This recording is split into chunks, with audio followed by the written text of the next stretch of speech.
माता रानी दोस्तों, आप सभी का बहुत बहुत स्वागत है आपके अपने चैनल राधा कृष्ण ऑफिशियल में। उम्मीद करती हूँ आप लोग बहुत अच्छे होंगे। तो ये बताने के लिए कमेंट बॉक्स में जय श्री विष्णु जरूर लिखिएगा। तो चलिए दोस्तों, आज आप सुनेंगे कार्तिक मास के महात्म्य का 9वां अध्याय और साथ ही आप सुनेंगे कार्तिक मास में बहुत अधिक सुने जाने वाली माता तुलसी की कहानी। तो आप लोगों से निवेदन है कि कार्तिक महात्म्य को सुनने के बाद में तुलसी माता की कहानी आप लोग जरूर सुनिएगा। और कहानी अगर आप लोगों को पसंद आता है तो वीडियो को लाइक जरूर कर दीजिएगा, क्योंकि आपके एक लाइक से मुझे बहुत ही मोटिवेट मिलता है। तो वीडियो को लाइक कर दीजिएगा। तो चलिए सुनते हैं कार्तिक महात्म्य का 9वां अध्याय। राजा पृथु ने कहा, हे मुनि श्रेष्ठ नारद जी, आपने कार्तिक माह के व्रत में जो तुलसी जी के जड़ में भगवान विष्णु का निवास बताकर उस स्थान की मिट्टी की पूजा करने को बतलाया है, अतः मैं श्री तुलसी जी के महात्म्य को सुनना चाहता हूँ।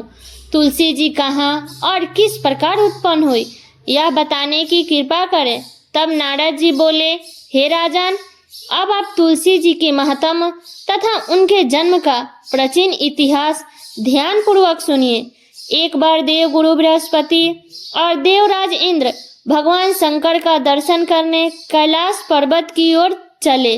तब भगवान शंकर ने अपने भक्तों की परीक्षा लेने के लिए जटाधारी दिगंबर का रूप धारण कर उन दोनों के मार्ग में अवरोध उत्पन्न किया। यद्यपि वह तेजस्वी, शांत, लंबी भुजा और चौड़ी छाती वाले गौर वर्णन अपने विशाल नेत्र से युक्त तथा सिर पर जटा धारण किए वैसे ही बैठे थे। उन भगवान शंकर को न पहचान कर इंद्र ने उनसे उनका नाम और धाम पूछते हुए कहा कि क्या भगवान शंकर अपने स्थान पर है या कहीं गए हुए हैं। इस पर तपस्वी रूप भगवान शिव कुछ नहीं बोले। इंद्र को अपने त्रिलोकीनाथ होने का गर्व था। उसी अहंकार के प्रभाव से वह चुप किस प्रकार रह सकता था। उसने क्रोधित होते हुए उस तपस्वी को धुतकार कर कहा, अरे मैंने तुझसे कुछ पूछा है और तू उसका उत्तर भी नहीं देता। मैं अभी तुझ पर ब्रज का प्रहार करता हूँ, फिर देखता हूँ कि कौन तुझे दुर्मुत की रक्षा करता है। इस प्रकार कहकर जैसे ही इंद्र ने उस जटाधारी दिगंबर को मारने के लिए हाथ में ब्रज लिया, वैसे ही भगवान शिव ने ब्रज सहित इंद्र का हाथ स्तंभित कर दिया और विकराल नेत्र कर उसे देखा। उस समय ऐसा प्रतीत हो रहा था कि वह दिगंबर प्रज्वलित हो उठा है और वह अपने तेज से जला देगा। भुजाएं स्तंभित होने के कारण इंद्र दुखित होने के साथ साथ अत्यंत कुपित भी हो गया। परंतु उस जटाधारी दिगंबर को प्रज्वलित देखकर बृहस्पति जी ने उन्हें भगवान शंकर जानकर प्रणाम किया, अगर दंडवत होकर उनकी स्तुति करने लगे। बृहस्पति भगवान शंकर से कहने लगे, दीनानाथ, हे महादेव, आप अपने क्रोध को शांत कर लीजिए और इंद्र के इस अपराध को क्षमा कीजिए। बृहस्पति के यह वचन सुनकर भगवान शंकर ने गंभीर वाणी में कहा, मैं अपनी नेत्र से निकाले हुए क्रोध को किस प्रकार रोकूं।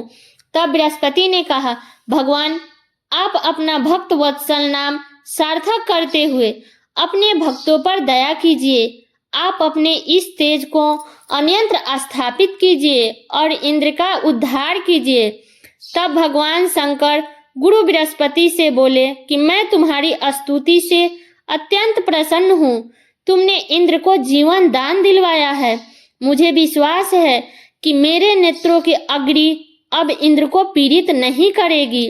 बृहस्पति से इस प्रकार कहकर भगवान शिव ने अपने मस्तक से निकाले हुए अग्निमय तेज को अपने हाथ में ले लिया और फिर उसे क्षीर सागर में डाल दिया। तत्पश्चात भगवान शंकर अंतर्धान हो गए। इस प्रकार जिसको जो जानने की कामना थी उसे जनाकर इंद्र तथा बृहस्पति अपने अपने स्थान को चले गए। तो ये थी कार्तिक महात्म्य का 9वां अध्याय। इसकी आगे की कथा आप अगले अध्याय में सुनिएगा।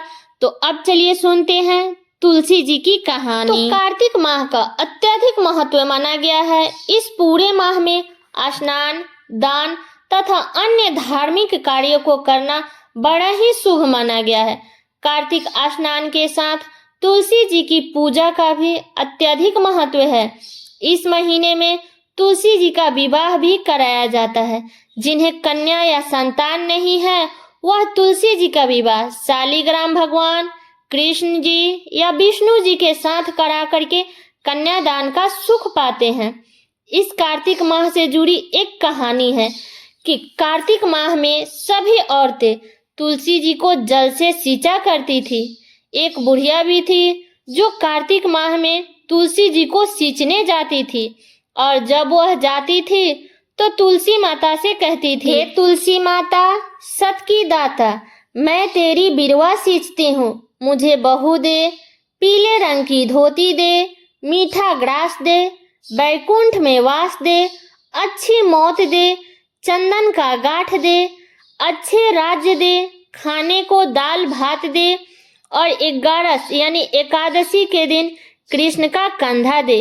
बुढ़िया माँ की यह बातें सुन तुलसी माता सूखने लगी। तुलसी माता को यूं सूखते देख भगवान ने पूछे कि हे तुलसी, तुम दिन प्रतिदिन सूखती जा रही हो। तब तुलसी माता ने कहा कि बस मेरे मन की मत पूछो। भगवान ने कहा कि मैं नहीं पूछूंगा तो कौन पूछेगा। इस पर तुलसी माता कहती है कि एक बुढ़िया आती है और अपनी बात कहकर चली जाती है, मैं उसकी सभी बातें पूरी कर दूंगी, लेकिन कृष्ण का कंधा कहाँ से लाऊंगी। तब भगवान कृष्ण बोले कि वह मरेगी तो अपने आप ही मैं कंधा देने आऊंगा, तुम बुढ़िया माई से यह बात कह देना। इसके बाद कुछ समय बाद बुढ़िया मर गई। बुढ़िया के मरने पर सारा गांव इकट्ठा हो गया और उसका अंतिम संस्कार आने पर उसे उठाने लगे, लेकिन वह बहुत भारी हो गई जिससे उसकी अर्थी टस से मस नहीं हुई। तब सभी लोग बोले कि यह तो बहुत संस्कारी थी, बहुत पूजा पाठ करती थी, कोई पाप नहीं किया, फिर भी ये इतनी भारी कैसे हो गई। बुद्धे ब्राह्मण के भेष में भगवान आए और कहने लगे कि यह भीड़ कैसी है।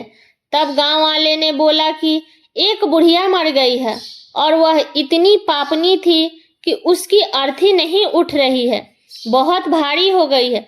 तब भगवान बोले कि मुझे इसके कान में कुछ कहने दो, फिर ये उठ जाएगी।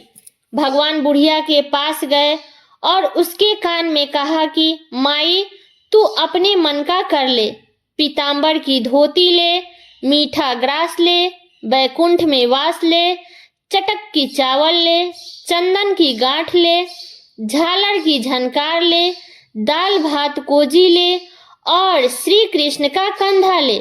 तब भगवान की सभी बातें सुनकर बुढ़िया हल्की हो गई। तब भगवान अपने कंधे पर उसे ले गए और बुढ़िया को मुक्ति मिल गई और वह बैकुंठ को चली गई। तो हे तुलसी माता, जैसे आपने बुढ़िया माई की मुक्ति दी वैसे सभी की करना, और जैसे भगवान ने उसे कंधा दिया वैसे हमें भी देना। तो ये थी कार्तिक मास में सुने जाने वाली तुलसी माता की कहानी। तो ये कथा और कहानी यहीं तक का था। तो कैसा लगा ये कथा आप लोग कमेंट करके जरूर बताइएगा। चैनल पे नए आए हैं तो सब्सक्राइब कर लीजिएगा, बेल आइकन को प्रेस कर दीजिएगा, जिससे मेरे वीडियो का नए नोटिफिकेशन आप सभी के पास में सबसे पहले पहुंचे।